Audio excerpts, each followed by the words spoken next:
Mr. Subrata Das. He is currently positioned as Power Plant Consultant at SSSD India. He holds a BE in Mechanical Engineering from Jadavpur University and an M.Tech in Thermal Engineering from IIT-Delhi.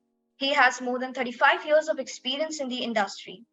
He was previously associated with NTPC, ISGEC, Stainmuller GMBH, specializing in thermal power plants. Mr. Subrata will speak about the cost factor of safety in thermal power generation. So let's welcome Mr. Subrata. Today, I will talk on specifically about the safety and especially mention about the issues, identify causes, and find the remedies. They are giving a very strict time schedule. I need to finish by 10 minutes. So I start with 3 points. First point is the fire is considered to be the most dangerous, and every animal fears and run away from it. Only human being knows the technique of using it in a controlled manner. Thermal power plants convert this heat energy into electric power in a large scale. Imagine the risk involved and safeguards required for this complicated conversion process. This is point number 1. Point number 2, nothing comes free of cost. Neither power generation nor non-safety. Thermal power plants burn fuel and there is a specified and target cost of power generation. Now, what is the cost of safety and who pays it? We will discuss this point, how to improve upon, taking the examples of developed countries. Point number 3, safety target is no accident at all in a thermal power plant. Now the question is it achievable? Answer is, we can only attempt, we can't guarantee. The attempt is not only by operation and maintenance engineers, but the responsibility lies on the plant design, engineering partner, as well as execution agencies. If you agree to this point, what I have told till now, then I go to the next point. I will define or I would like to assess the responsibility of the first performer, that is design and engineering of the power plant. Project cost and technical optimization happen to be the prime focus at this stage. At this stage means design and engineering stage. Safety is hardly known to the designer. Cost often overrules the safety requirements. As for example, approach load in plant and access to equipment for operation and maintenance staff. Liberal sizing of platforms and galleries and staircases. Even, a good lighting can and does improve safety. Interconnection walkways and elevators for tall buildings can contribute safety. Use of advanced technologies like CCTV camera for ease of operation and maintenance. Finally, plant automation is essential to ensure safety. Superior the automation, less chance of accident. Fire protection system is mandatory. The strategic distribution of fire water line and the number of points given during engineering is most significant. Finally, the investors often intend to economize the initial cost, depending more on manual operation, that is cheap labor, and therefore investment. This is damaging to safety. If we agree to this, once again, I come to the next point. The responsibility of the second performer, executor. Attempt to cut down the cost and time during execution is a threat to safety. Execution should follow a preset and practical schedule and a proven and customized sequence. Safety will be naturally ensured. Be assured of it. Safety will come by automatically.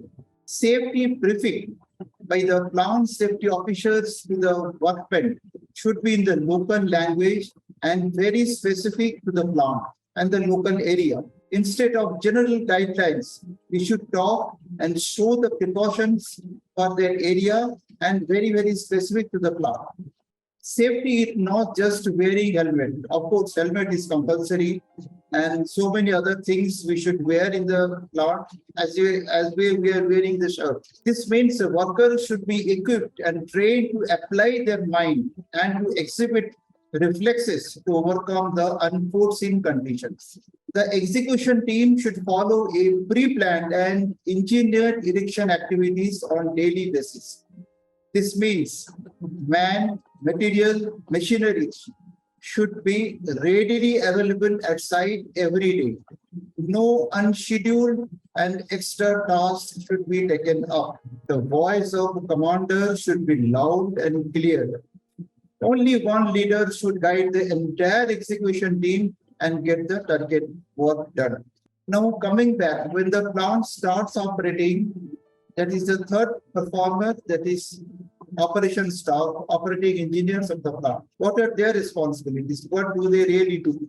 The plant operating engineers will drive the machines in a preset operating conditions. This means based on the meteorological data and fuel quality for the next shift, engineers will model the power plant as per grid instructions of output load. Posting of operation and maintenance manpower will be prefixed by the planning department. Spares and tools and tackles will be ready at workplace with mechanized lifting arrangement in place. In addition to monitoring and maintaining the heat rate, the shift charge engineers will communicate with the shift staff at regular intervals for condition monitoring feedback of individual equipment, also be supported by CCTV footage. Reporting of any unhealthiness and or abnormality will be instantly conveyed to the concerned department electronically with facts and figures. Shift in charge will be authorized to initiate a tripping decision at unsafe operating condition. Now comes to the responsibility of the maintenance engineers who are really maintaining the power plant. Condition-based maintenance planning and keeping records of data, each individual equipment is the key to healthiness. The risk will be continuously evaluated, either for consequences of failure. It will be wise to replace or repair much before it is the failure point. It is beneficial to share the cause and remedy with comparable size power plants in case studies. Even a common pool of spares among the nearby power plants could be a good idea. Isolation promotes failure and togetherness eliminates it. A group of power plants should mutually exchange technical views and share each other in the field of operation philosophy and maintenance strategies to grow with safety. The purpose is to minimize the crisis of power plant and to reduce the pressure on loss of generation. Safety will be automatically established.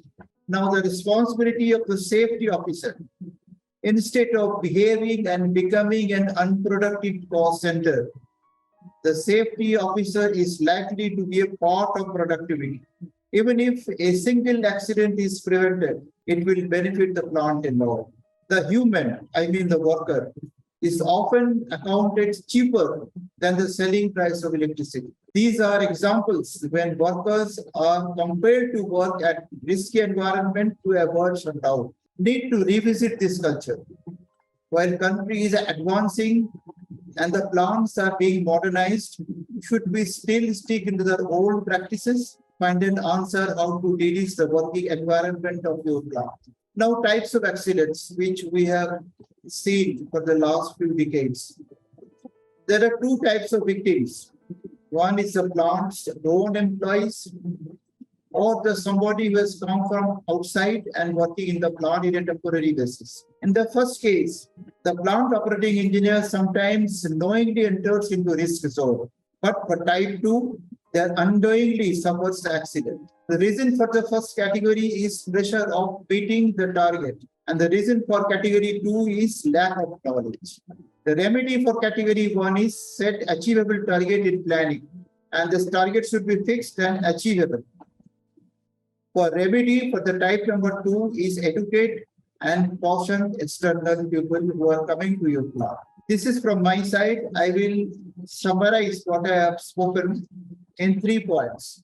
Kindly note down. This point number 1.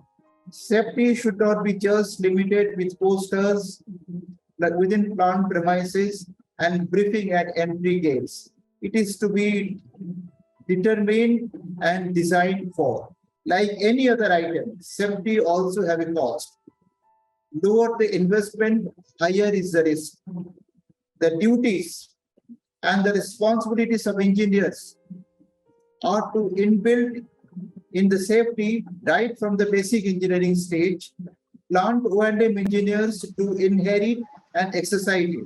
Point number 3, pre-plant operation and condition-based predictive preventive maintenance is the key to the success for both productivity and safety. Thank you very much.